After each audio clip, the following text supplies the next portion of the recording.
창세기는 알다시피 모든 것의 시작을 설명하는 책입니다. 오늘 창세기 본문을 한 번 더 보는 이유는 말도 많고 탈도 많은 11조를 성경에서 최초로 언급했기 때문입니다. 11조는 신학자나 목사들 간에도 신약시대 이후에 폐지되었느냐 존속되었느냐 의견이 분분하기 때문에 신자는 어느 장단에 춤을 춰야 될지 모릅니다. 똑같은 성경을 두고 그 해석이 정반대로 두 개로 나눠지니까 자칫 이 성경의 절대적인 신뢰성마저 금이 갈 판입니다. 먼저 강조하고 싶은 이야기는 성경은 오류가 없는 하나님의 영원하고 절대적인 진리의 말씀입니다. 신구약 성경 전체를 연결해서 살펴보면 하나님의 뜻에 오해가 생길 수는 없습니다. 인간이 꼭 알아야만 될 하나님의 진리는 하나입니다. 그걸 현실적으로 구체적으로 적용하는 측면에서는 지엽적으로 좀 다를 수는 있다는 거죠. 또 그 하나님의 뜻을 어떻게 구체적으로 표현하는 방식이 완전하지 못하다 보니까 오해가 생기고 시비가 발생하는 겁니다. 11조에 대해서도 성경이 말하는 바는 당연히 하나인 것입니다.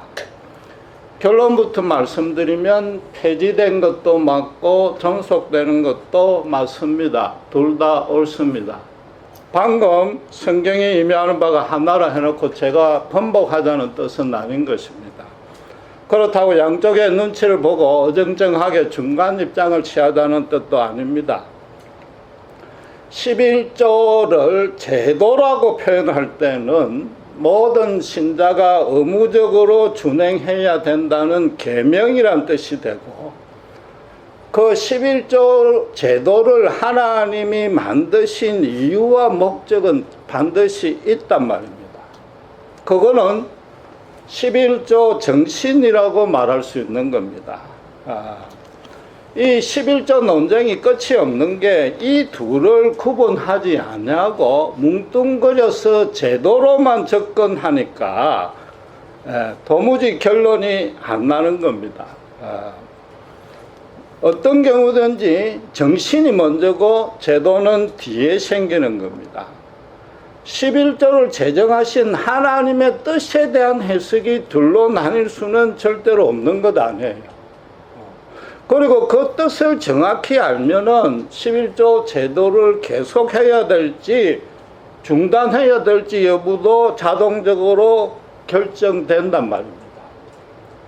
폐지되고 존속된 것 둘 다 맞다는 얘기는 제도로서의 11조는 폐지됐는데 이것도 추가적으로 보충 설명이 필요하긴 합니다. 정신으로서의 11조는 절대 폐지 아니 되고 존속되어 있단 말입니다. 그래서 폐지론자들이 지금도 11조를 드리는 신자들 보고 성경도 잘 모르고 미숙한 신앙이라고 비난해서는 절대 안 됩니다. 대신에 또 존속하는 게 맞다는 측에서도 이 11조에 대한 정신을 정확히 가르치고 신자의 판단에 맡겨야지 최근에 어느 교단처럼 교인의 멤버십 자격 조건에 넣으려다가 야단이 나가 빼버리는 식으로 그걸 임의로 강요를 해서는 안 되는 거죠. 이처럼 판단하기 힘든 신앙상의 문제의 최종적인 판단 기준이 뭡니까? 예수님의 가르침인 거죠. 예수님은 마태복음 23장 23절 24절에서 우리가 방금 읽은 대로 바리새인과 서기관들을 향해서 너희가 박하와 해향과 근처의 11조는 들이되 율법에 더 중한 바 정의와 긍휼과 믿음은 버렸다고 야단을 치습니다. 그리고 난 다음에 뭐라 했습니까? 이것도 행하고 저것도 버리지 마라 그랬습니다. 그럼 버렸던 건 뭐죠? 율법에 더 중한 바 정의와 긍휼과 믿음 이 세 개는 버렸는데 이거는 어떻게 구체적으로 실천하는 계명이 아니고 그 11조를 주신 하나님의 뜻, 11조의 정신이란 말이죠. 그렇죠? 거기다가 그렇다면 이것을 행하라는 건 뭡니까? 당연히 그 앞에 있는 대로 율법 규정대로 채소와 양념까지도 정확하게 11조를 준행한 것, 그것도 해라는 거죠. 단 예수님의 뜻은 11조의 정신이 11조의 제도보다 더 중요하다, 이걸 강조했단 말이에요. 예수님이 알다시피 나는 율법을 폐하러 온 것이 아니라 완성하러 왔다고 그랬는데, 그것도 11조에 적용하면은 이 제도로서 11조를 폐지하느냐 안 하느냐가 본질이 아니고 11조의 정신을 제대로 알고 그대로 실천하라, 그런 모습으로 이 11조도 완성시키겠다는 거죠. 그래서 오늘 보신 창세기의 본문이 말하는 바는 뭡니까? 아주 기초적인 내용이 하나 있는데, 11조 폐지론자들이 가장 중요하게 내세우는 근거가 구약의 율법의 개념은 신약의 은혜의 복음으로 대체되었으니까 11조 제도도 폐지돼야 마땅하다고 얘기를 하는데, 그걸 기본적으로 부인하는 게 오늘의 본문인 거죠. 믿음의 조상인 아브라함이 멜기세덱 제사장에게 11조를 바친 것은 율법을 수여받기 약 500년 전이었단 말이에요. 율법이 오기도 전에 11조가에 대해서 성경이 언급하고 있다는 의미는 11조는 율법과 상관없다는 거죠. 그렇죠. 예수님이 말씀하신 대로 11조의 정신, 그 중에서도 특별히 믿음의 조상이 이걸 했으니까 믿음과 연관된 게 11조라고 본문이 시사하고 있다는 말이죠.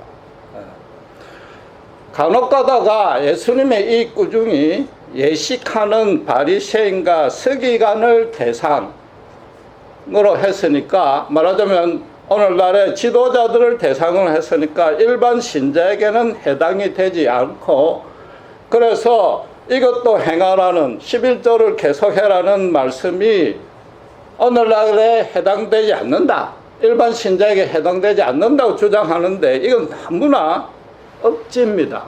왜냐하면은 24절에 보시면은 예수님이 그들을 야단친 초점이 어디에 있습니까?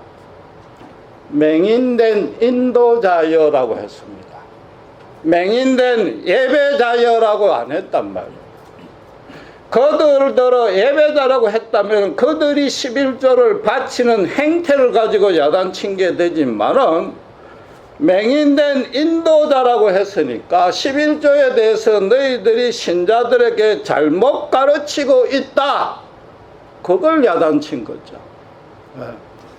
말하자면 하루살이 덜 중요한 제도는 엄청나게 의무로 강조하면서 낙타 더 중요한 11조의 정신은 제대로 안 가르친다, 그 의미인 거죠. 이게 일반 신자가 11조를 할 필요가 있느냐 없느냐 의미는 눈 닦고 봐도 그게 없는 겁니다. 그들 주장대로 이 본문이 바리새인과 서기관, 요즘에 목사에게만 해당된다고 치면은 목사는 엄밀히 말하면 11조의 수혜자인 셈입니다. 그렇잖아요. 그런데 목사에게 본문식으로 그들 주장대로 따지면 목사가 11조를 폐지하가 안 해도 된다는 말이 되는 이상한, 전혀 논리가 안 맞는 결론이 생긴단 말이에요. 심지어 서구교회, 신학이 발전된 서구교회에서는 벌써 폐지했는데, 보수 꼴통인 한국교단에서 교권을 강조하려고 11조를 강조한다고 또 얘기를 합니다. 그러나 여러분 알다시피 이 바이블벨트 이곳에 미국 교회는 여전히 11조 잘하고 있습니다. 너무나 억지 춘향에 궤변인 거죠. 예수님이 지금 강조하신 11조의 정신은 뭡니까? 정의와 긍휼과 믿음이 뭐냐? 그건 알다시피 11조를 제정한 첫 번째 이유가 뭐죠? 기업을 분배받지 못한 제사장 레위 지파의 생계를 보장하고 성막과 성전을 운영하는 비용에 충당하라고 11조를 제정했단 말이에요. 지금으로 말하면 목회 외에는 다른 수입이 없는 풀타임 사역자의 사례비와 교회 운영 경비로 쓰라는 거죠. 그리고 11조에 또 다른 중요한 목적이 있는데 두 번째는 가난한 사람을 구제하라는 겁니다. 신명기 14장 22절에서 29절에 보면은 구약 백성들은 11조를 바치고 남은 나머지 10분의 9에서 또다시 10분의 1을 매년 감사 축제용으로 화목제 용도로 바치게 되어 있습니다.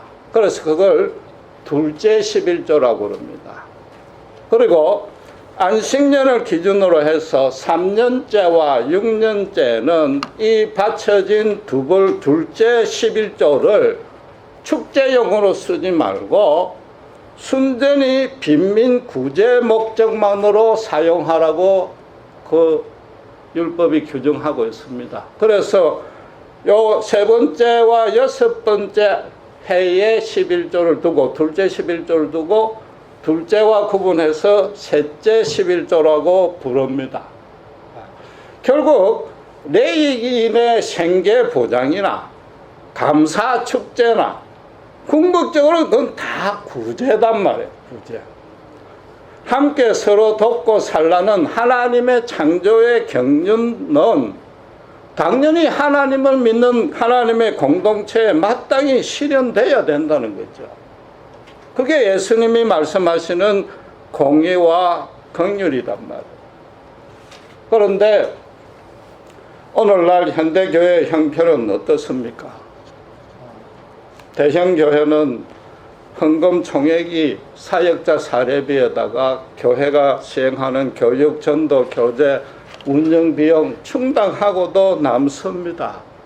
그럼 남는 분을 구제에 사용해야 됩니다. 그런데 실정은 전혀 그렇지 않단 말이에요. 그러면서 어떤 핑계를 대느냐 하면은 구약시대 예수님 당시는 이스라엘 성전의 중심이 되어서 일종의 신정국가이기 때문에 그런 종교기관이 다 구제를 제사뿐만 아니라 구제를 감당했다. 그러나 오늘날 현대는 국민들이 세금을 내고 정부가 복지를 책임지고 있고 비영리 자선단체들이 원체 많으니까 교회는 사탄에 미혹돼 죄의 노예가 된 영혼 구원 사업만 전념하면 된다고 그런단 말이죠. 그러나 여러분 현실은 전혀 그렇게 넉넉지 않단 말이에요. 당장에 복지가 우선인가 성장이 우선인가 정파마다 다릅니다. 정부의 재정이 부족합니다. 거기다가 모든 인간이 죄와 탐욕에 빠져있고 판단 자체도 불완전합니다. 그러니까 복지를 실현하는 과정 중에도 부정이 개입되고 불공평하게 집행될 수 있단 말이에요. 제3의 공공기관의 구제는 한계가 있는 겁니다. 대표적인 예로 미국이 그렇지 않습니까? 지금 소셜 시큐리티 재정이 고갈되어 가고 있단 말이에요. 거기다가 인종 갈등도 겹치고 있고 소득 구조가 양극화되고 있으니까 정말로 불쌍한 자들, 소외된 계층들, 도움 없이는 살지 못하는 그런 사람들, 교회가 구제를 담당해야 될 사람들이 오히려 미국에서 지금 점점 더 늘고 있단 말이에요. 멤피스의 범죄들 보면 흑인들이 정말 아무것도 아닌 것, 당장 오늘 굶어 죽어서 할 수 없이 훔치는 일들이 뉴스에 비일비재하지 않느냔 말이에요.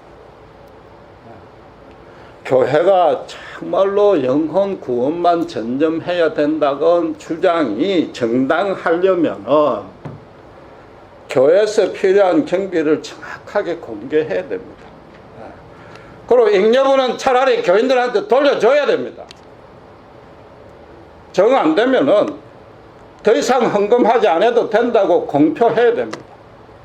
실제로 최근에 미국 교회와 한국 교회 한 군데에서 오프링 프리 선데이를 시행한 적이 있습니다. 미국에서는 아무 말이 없었는데 한국 교회에서는 다른 교회들이 반발을 하고 지금 이단이라고 비난까지 받았습니다. 물론 교회가 이미 바친 헌금을 돌려줄 수도 없고 교회 헌금하지 말라고 가르칠 수는 없는 법입니다.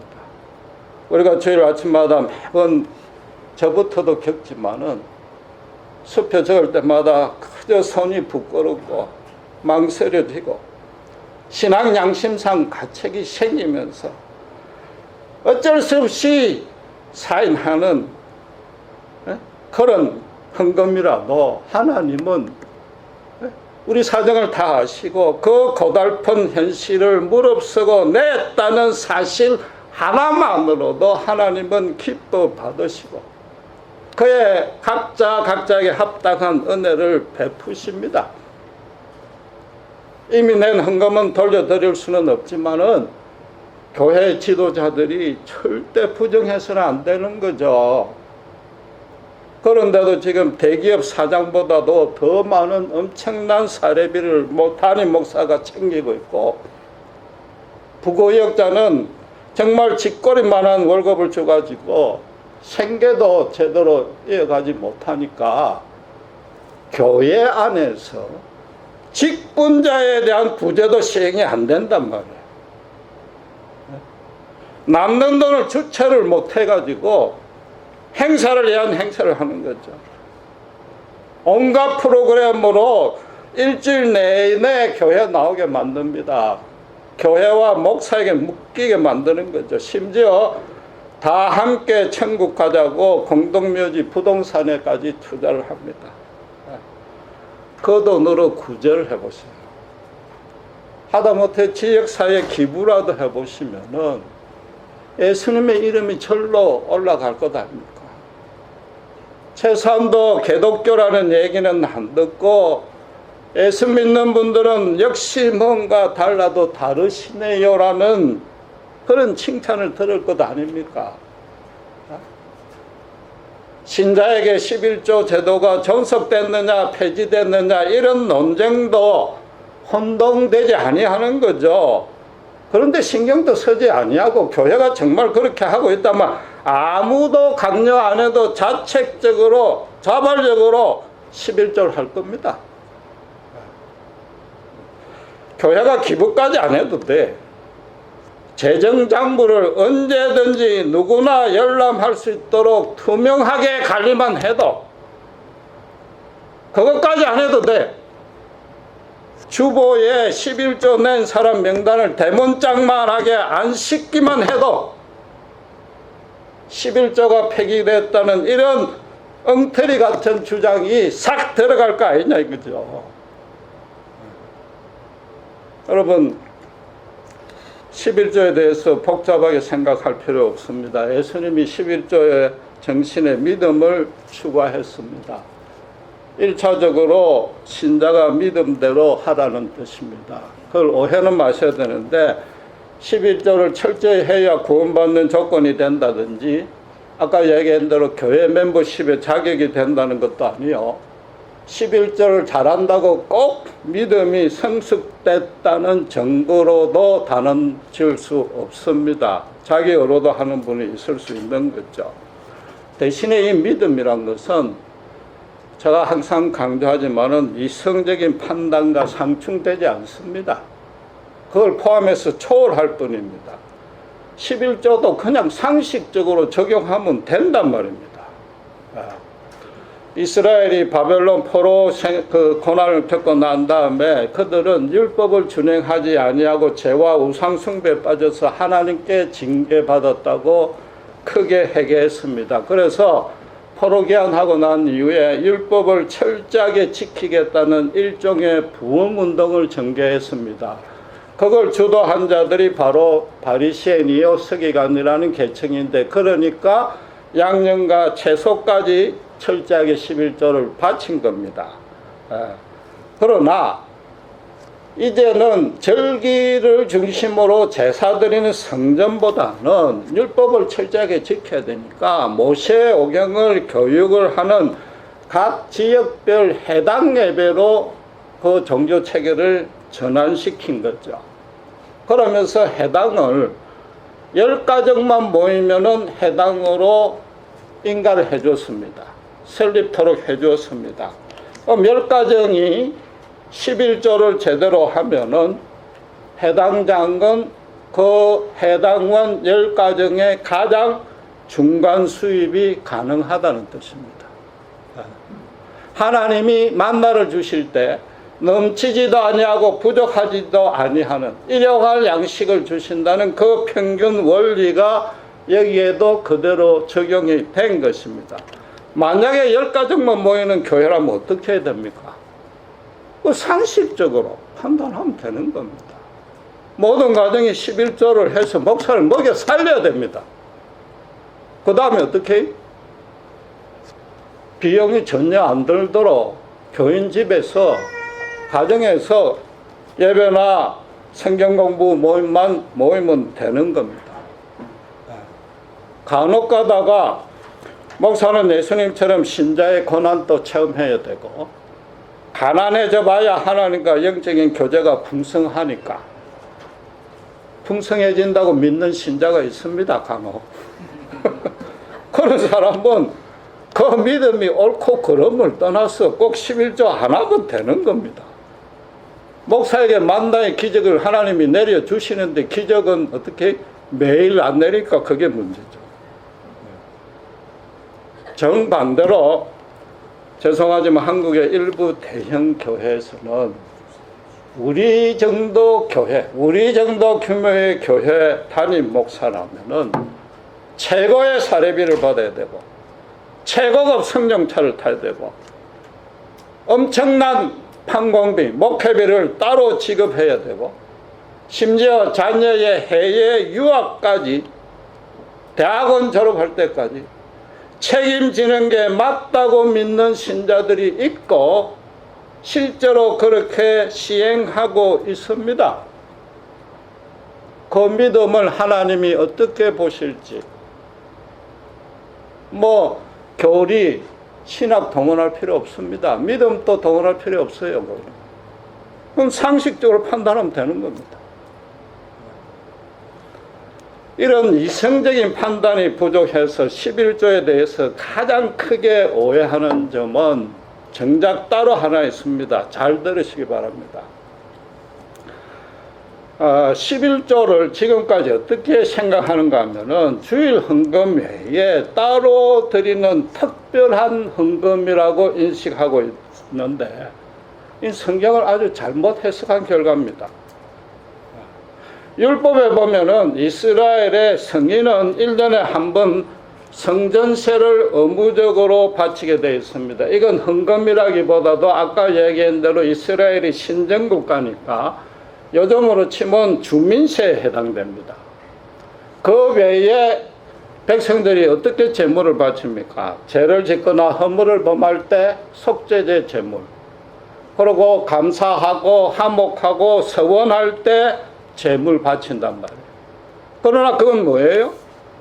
자기에게 특별한 경우가 생겨서 개인별로 자발적으로 내는 헌금이지 모든 교인에게 일괄적으로 의무로 규정되는 헌금이 아니란 말입니다. 그렇죠? 모든 신자에게 적용되는 헌금은 첫 수확과 초태생뿐입니다. 첫 수확은 민수기 땅을 분배할 때 이미 냈습니다. 초태생은 가축이 없는 자는 못 내는 것이고 이 비정기적으로 개인적으로 내는 헌금이단 말이에요. 정기적으로 일상적으로 내야 되는 헌금은 11조 뿐이단 말이에요. 그게 특별 헌금이 아니란 말입니다. 여러분들 이해가 되시죠? 예수님이 지금 이것도 행하고 저것도 버리지 말라는 게 일상 주일 헌금도 하고 11조도 따로 해라는 말이 아니지 않습니까? 11조를 제도로도 지키고 11조 내는 정신을 더 중요하게 지키라 이거죠. 지금 현재 벌어지고 있는 11조가 폐지됐느냐 존속됐느냐 이런 논쟁은 처음부터 첫 단추부터 잘못 낀 겁니다. 어떤 토론이든지 반드시 토론하기 전에는 거기에 사용할 용어의 정의와 토론할 범위를 먼저 사전에 합의해야 되는데 이걸 안 하니까 제도냐 정신이냐조차도 구분을 안 하고 성경이 말하는 헌금이 뭔지 의무적인 헌금이 뭔지도 지금 모르니까 이런 일이 벌어지고 있는 거죠. 11조를 안 해도 되는 사람은 여러분 오해 마세요. 특별 헌금의 11조가 아니고 의무적으로 모든 교인이 해야 되는 헌금이 11조단 말이에요. 그걸 안 해도 되는 사람은 무교회주의자로 집에서 인터넷 보면서 혼자 예배하는 사람뿐인 겁니다. 성경이 따로 특별한 헌금으로 규정한 케이스는 딱 하나 있습니다. 바울 사도가 고린도후서 8장 2절에 마게도니아 교회들을 향해서 너희가 환난과 시련의 극한 가난 가운데도 기쁨으로 도가 지나칠 정도로 헌금했다고 칭찬했습니다. 마게도니아 교회들에게.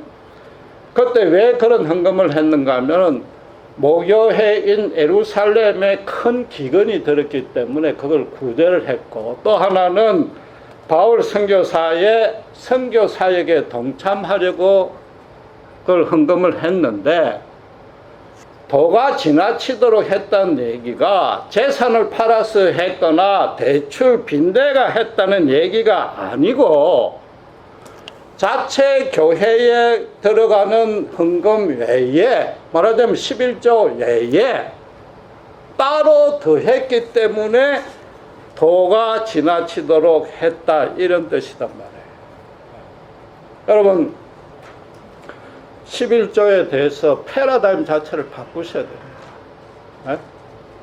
의무적으로 규정된 최소의 헌금에 대해서 하나님의 일종의 가이드라인으로 제시한 게 10%다 이런 뜻인 거죠. 아시겠어요? 이건 뭐 제 개인 생각으로 돌려도 됩니다만은 하나님의 이 가이드라인이라는 게 정말로 절묘하신 것 같아요. 하나님의 평균 원리도 여기 11조에도 적용이 되는 것 같은데 만약에 5%라고 정했다면 어떻게 되겠습니까? 10,000불 수입에 500불, 5,000불 수입에 250불입니다. 그건 뭐 믿음 없어도 누구나 쉽게 안 하겠어요? 반대로 20%, 30%라고 정했다면 10,000불 수입에 2,000~3,000불 해야 되고, 좀 수입을 낮춰가 3,000불 수입이라면 900불까지 해야 되는데 그건 저도 못합니다. 그건 아무리 믿음이 많아도 못한단 말이에요. 하나님이 가이드라인 10% 감사해야죠. 감사해야 돼. 절묘해. 그걸 4조로 나눠내셔도 돼. 세금 공제 후냐 전이냐 이런 거 안 따지셔도 돼. 엄밀히 말하면 세금 공제 후인데 그것까지 제가 지금 설명할 시간이 없습니다. 11조에 대해서 딱 기억할 건 이건 하나입니다. 예수님이 그 정신의 믿음을 포함시켰다. 교회 밖에서 뭐라고 그러든, 교회 안에 목사나 다른 분들이 뭐라고 그러든 스스로 예수님 앞에서 예수님의 십자가 구원의 은혜 앞에 딱 서서 내가 과연 하나님의 일에 내가 얼마나 컨트리뷰트 해야 될 것인가, 자신의 믿음을 점검해 보랍니다. 그러니까 예수님이 지금 믿음이라고 추가했단 말이에요. 오늘 본문에서 아브라함이 11조를 드린 뜻이 뭡니까? 멜기세덱의 축복을 받자 11조를 드렸으니까 축복한 내용 그대로가 아브라함의 뜻입니다. 이 승리는 오직 하나님이 주셨다. 하나님의 은혜에 감사하는 뜻이다.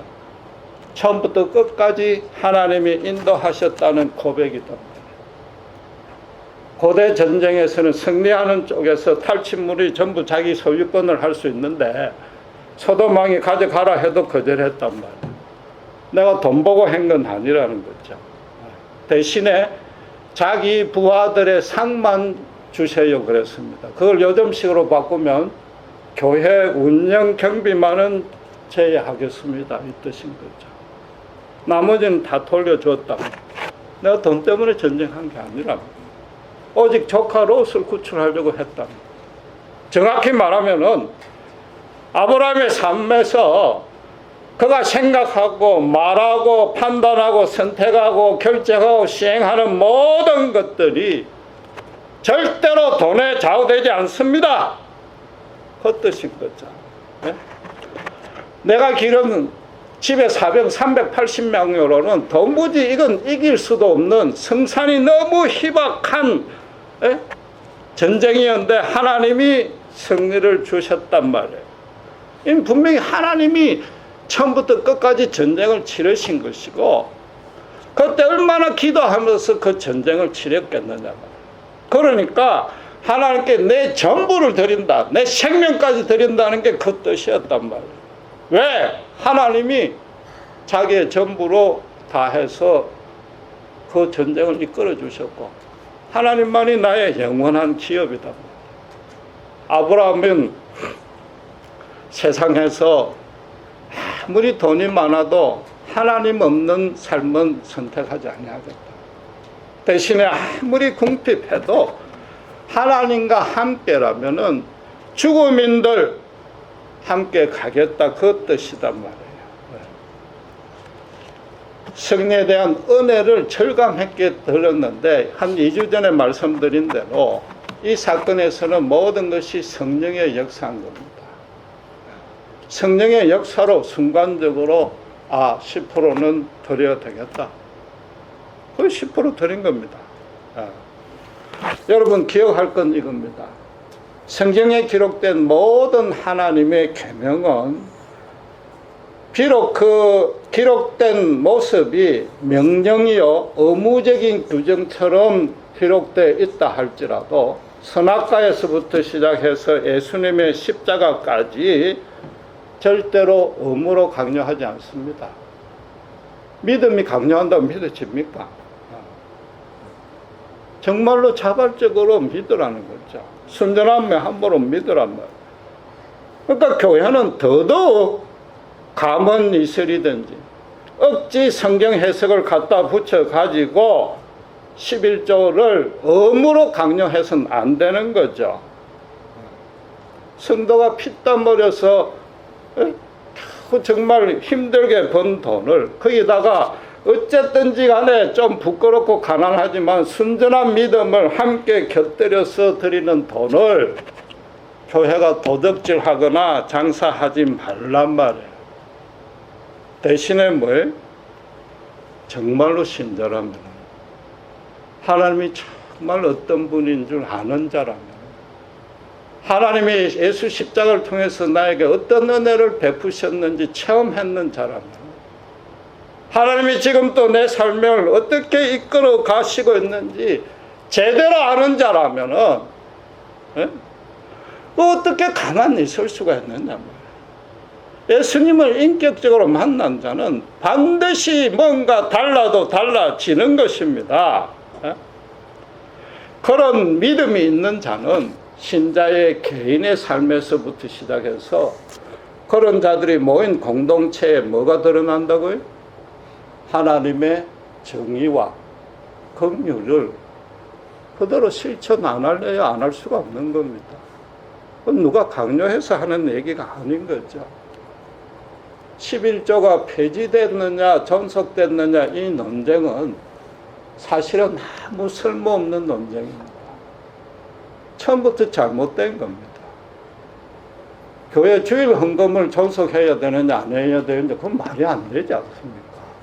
그렇잖아요. 대신에 뭐예요?